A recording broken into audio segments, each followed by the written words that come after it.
Sergeant Shamar Thomas, the Iraq War veteran who marched with Occupy Wall Street last night, took a few blows to the back from police for his efforts, joins me once again. Good to see you, sir. Keith. Were you part of an organized veterans group last night? Were you there for Oakland? Why were you there last night? Well, I was there in support of Oakland and because a Marine was injured, Scott Olsen. What happened was I actually have different accounts set up, and I set up accounts where I told people I'm going to, go down there in support of Oakland. So there were veterans, in uniform and not in uniform that met me down there and, marched with me. How many, roughly, do you have any idea how many of you guys were there? The rough number, I would say at least 25. Veterans, but a lot of them weren't in uniform, and a lot of them didn't stand just in, in security. There was certain veterans that were like, we'll just stand in the back just to keep your back. So. Have you heard the criticism from the right wing that there can't possibly be any military people involved in this, that those must just be uniforms bought at an Army-Navy store?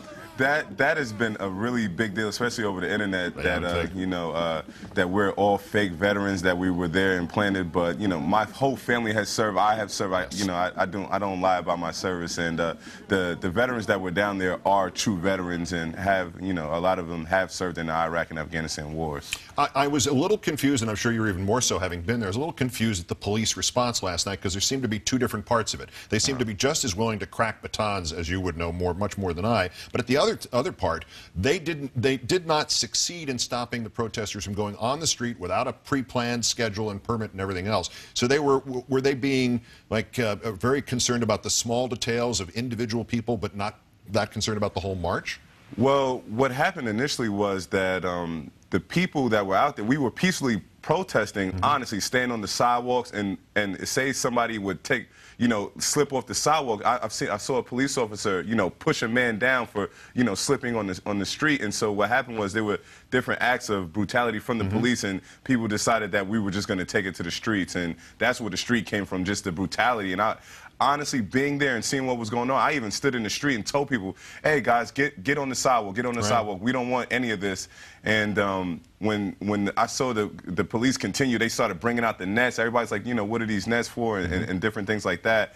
It just incited people. Their actions incited people. It was amazing, though, that at that point when everybody went into the street, that's when the police got out of the way, right? I mean, towards the last part of that march was fairly free form, wasn't it? Well, actually, we were going against traffic, right? So they couldn't, they couldn't amass anybody to stop us. Excellent. So, and we kept, we didn't have a planned route, so we just kept making turns to, they couldn't keep up with us pretty much. It wasn't that they didn't want to; they tried, and they even had like different barricades at certain points where they had motorized scooters come in, and I actually saw a policeman rev up his scooter to try to hit one of the protesters from getting by.